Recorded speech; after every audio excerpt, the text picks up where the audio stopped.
देखिए अभी हम आपको वज्र गुणन विधि से हल करने के लिए बताएंगे। यदि इस वीडियो को शुरू से आखिर तक देख लें तो आपको पूरा तरह से वज्र गुणन विधि बनाने के लिए आ जाएगा, इसलिए इस वीडियो को शुरू से आखिर तक जरूर देखें। तो ध्यान से समझिएगा। वज्र गुणन विधि के बारे में चर्चा करें तो वज्र गुणन विधि को कई तरह से बनाया जाता है। आप जिस विधि से सीख लें वही विधि अति उत्तम होगा। तो देखिए हम आपको कोशिश करते हैं इस तरह सिखाने का। सबसे पहले आपको इस तरह से लकीर पार लेना है। यदि आपको लगता है कि अब पारने में, लकीर खींचने में हमें परेशानी होता है तो ज्यादा कुछ भी नहीं करना है। 1 2 3 4 डॉट ऊपर दीजिएगा, 4 को नीचे, 1 2 3 4, और सबको आपस में मिला दीजिएगा इस तरह से। बहुत अच्छा बनेगा तब आपका।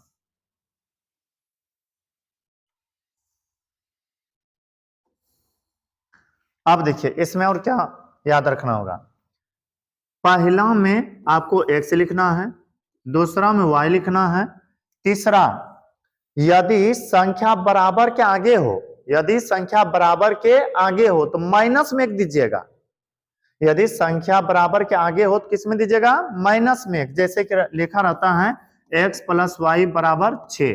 देखिए संख्या बराबर के आगे है, ऐसे स्थिति में यहां पर -1 दीजिएगा। लेकिन यदि संख्या बराबर की इस साइड में हो तो फिर आपको +1 देना है। क्या देना है? +1। तो हम यहां पर 1 दे रहे हैं और 1 लिखने का मतलब ये प्लस में है। अब इसके बाद मान बैठाना शुरू करते हैं। देखिए मान किसे बैठाइएगा? मान जब भी बैठाना है बीच से, कहां से? बीच से उठाइएगा, उसके बाद आगे बढ़ते रहिएगा। जैसे कि यहां हम बैठाते हैं, बीच से उठाएंगे पर शुरू में बैठाएंगे।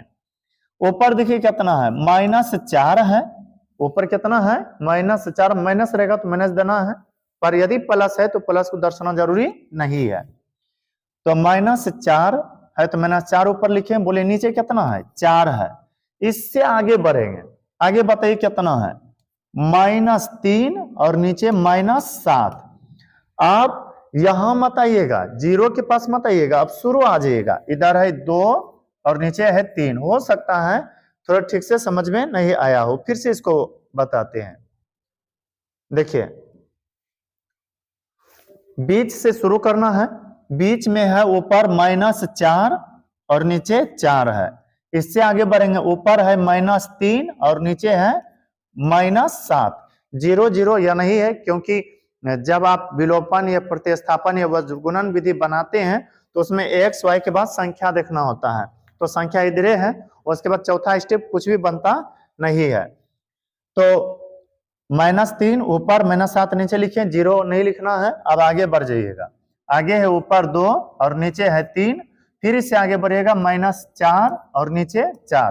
पता है यदि आप ठीक ठाक बनाए हैं, ठीक ठाक बैठाए हैं, तो जो शुरू दिख रहा है, शुरू में जो भी दिख रहा है मान, वही आपको आखिरी में दिखेगा। जैसे कि ऊपर है -4 नीचे है 4। यहाँ पर देखिए ऊपर है -4 और नीचे है 4। तो एक बार मिला जरूर लीजिएगा कि मेरा दोनों तरफ आगे पीछे मान सही है या नहीं। इसके बाद आगे देखिए, आगे आपको इस तरह से बनाना है। जैसे x है, x लिखेंगे बट्टा, फिर ऊपर y है, y देंगे बट्टा, फिर 1 है, 1 देंगे बट्टा। अब इसके नीचे मान लिखिएगा। आप चाहें तो बारी बारी से भी इसको लिख सकते हैं। जैसे कि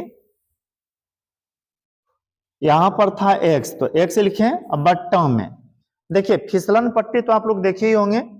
फिसलन पट्टी पर किसी भी बच्चे को, फिसलन पट्टी कहा जाता है ससरने वाले को, आप लोग स्कूल सब में देखे होंगे शायद।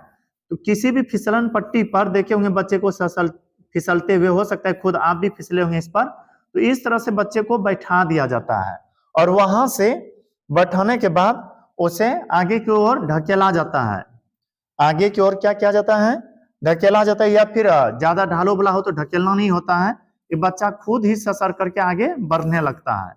तो इसी जगह पर आपको यह बात याद रखना है कि फिसलन पट्टी में हमेशा आगे जाना है और जिससे टकराएंगे उससे गुणन कर देना है।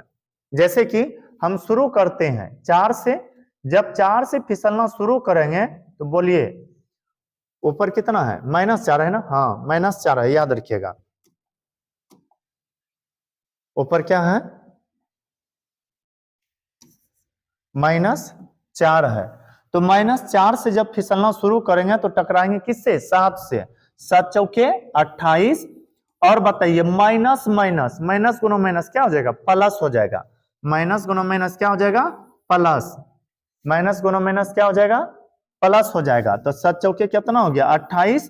पीछे लौटने में आपको माइनस देना है, हमेशा हमेशा जब जब पीछे लौटना है तब तब माइनस देना है। आप कहिएगा एग्जांपल दीजिए, तो एग्जांपल यह है कि फिसलन पट्टी, यदि आप लोग कहीं मेला गए होंगे, वहां पर जब फिसलने का प्रयास किए होंगे तो पता चला होगा, बच्चे के लिए होता है ना, बहुत सारा जगह पर देखिएगा बच्चे लोग खूब वो कठपुतला जैसा जो रहता है उस पर फिसलता है। आप अभी फिसले 10 का या 20 का लगा, फिर दूसरा टाइम में सोचिएगा कि फिर से फिसलेंगे तो फिर 10 रुपया लगेगा। और जितना बार फिसलने के लिए चाहिएगा, जितना बार बच्चे को मौका उस पर दीजिएगा फिसलने का, तब तब पैसा लगेगा। तो उसी तरह से जब पैसा लगेगा तो आपके पास से जो भी पैसा है वह घटेगा कि बढ़ेगा? घटेगा। सोचिए आपके साथ कोई बच्चा गया है मेला और उसको आप 5 बार चढ़ाए तो 5 को 10 टिक्की तो ऐसे भी जाएगा। अब अलग अलग जगह पर अलग अलग उसका कीमत है फिसलने का। तो खैर 7 चौके 28 हो गया। इधर लौटने के कारण से आपको माइनस देना है। अब आगे कहां? 4 के पास। 4 से चलेंगे 3 के पास। 4 तिया 12, लेकिन यह है प्लस में, यह है माइनस में। प्लस गुनो माइनस क्या हो जाएगा? माइनस। एगो माइनस पहले से था, माइनस माइनस प्लस हो गया। तो 4 तिया 12 हो सकता है थोड़ा ठीक से नहीं समझेंगे, फिर से देखिए। अब आ चुके हैं y के पास। क्यों? क्योंकि यहां जब सरना शुरू किए, ऊपर चढ़ना शुरू किए तो यहां पर आए, अब यहां से आगे की ओर जाएंगे। देखिए आप कहिएगा, आप तो बोले थे आगे चलने के लिए, आगे ही चल रहे हैं, ऊपर से नीचे आए, अब चढ़ेंगे तब ना फिर आगे ससरेंगे। यहाँ पर आए हुए, अब यहां से फिसलना शुरू करेंगे तो चल जाएंगे कहाँ? 3 के पास। तो -3 गुना 3 हो जाएगा माइनस में 9, लेकिन हाय किसके घर में? y के घर में। अब फिर इधर जैसे लौटिएगा, लौटने के लिए माइनस देना है। अब फिर यहां पर आगे, अब इस जगह से ससरना 9, अभी चढ़ना शुरू करना है।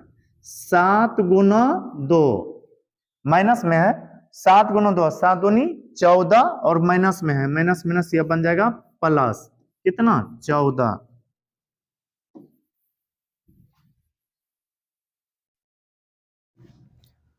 अब आगे देखिए, अब आ गए हैं 1 के पास। किसके पास? 1 के पास। तो यहां तक कैसे आए हुए थे? अब 2 से 1 वाला घर में आए हैं, यानी कि 1 वाला झुलवा पर 2 से फिसलेंगे तो कहां पहुंच जाएंगे? 4 के पास। 4 दूनी 8, और बोले इधर लौटने में देना है क्या? माइनस। अब 3 से फिर चढ़ेंगे ऊपर, 3 चौके 12, माइनस यहां पर आया, माइनस माइनस प्लस। कितना हो जाएगा? 12। अब इधर है ही नहीं, खत्म हो गया। अब आप को जहां पर लगता है जुटेगा जोड़ दीजिएगा, जहां पर लगता है घटेगा घटा दीजिए। तो देखिए x बट्टा, दोनों प्लस में जुटेगा, 8 2 10, हाथ में रहल 1 4, यानी कि 28 में 12 जोड़ेंगे हो जाएगा 40। अब इधर y 14 में 9 घटाएंगे बचेगा 5, फिर इधर 1 बट्टा, दोनों प्लस में है, 12 8 20। अब देखिए आपको तुलना करना है पहला को तीसरा से, पहला को तीसरा से और दूसरा को भी तीसरा से। पहला को तुलना करना है तीसरा से और दूसरा को भी तीसरा से। अब कहिएगा पहला तीसरा से दूसरा तीसरा से का है, पहला दूसरा का है ना, तो वह इसलिए क्योंकि पहला में x है, दूसरा में y है। आपस में कंपेयर कीजिएगा तो मान ही नहीं निकल पाएगा। और यदि मान निकालना है तो ऐसे निकल सकता है, पर थोड़ा कहीं कहीं परेशानी में भी पड़ सकते हैं। सबसे अच्छा पहला को तुलना कीजिएगा तीसरा से और दूसरा को भी तुलना कीजिएगा तीसरा से, आपका बहुत अच्छा मान निकल जाएगा। जैसे कि हम तुलना करते हैं पहला को किससे? तीसरा से, तीसरा से तुलना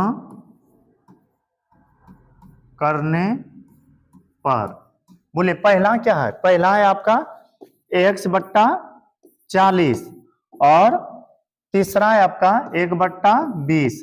तो 20 से कम 20, 20 दूनी 40, इस तरह से। अब x गुना 1, x अब बराबर 2 एकम 2, तो x का मान यहां पर आपका आ गया कितना? 2। x का मान क्या आया? 2। अब फिर तुलना करेंगे दूसरा को किससे? तीसरा से। लिखिएगा दूसरा को तीसरा से तुलना करने पर। तो बताइए दूसरा क्या है, दूसरा है आपका y/5 और तीसरा है 1/20। 5 एकम 5, 5 चौके 20।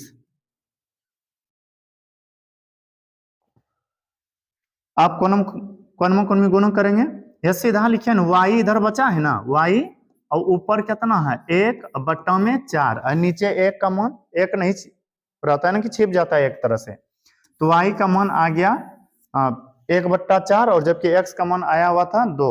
हमें उम्मीद है कि यह वीडियो आपको अच्छा लगा होगा। ऐसे या तो आपका था प्लस के लिए और एक माइनस वाला भी है बताया हुआ, यदि आप उस वीडियो को नहीं देखे हैं तो देख लीजिए ताकि आपका पूरा तरह से डाउट क्लियर हो जाएगा। और आप घर में भी सवाल को बनाने का प्रयास कीजिएगा और पूरा उम्मीद के साथ कहते हैं कि यदि इस तरह से आप बनाने का प्रयास किया तो आपका सही हिसाब होगा, गलत नहीं होगा।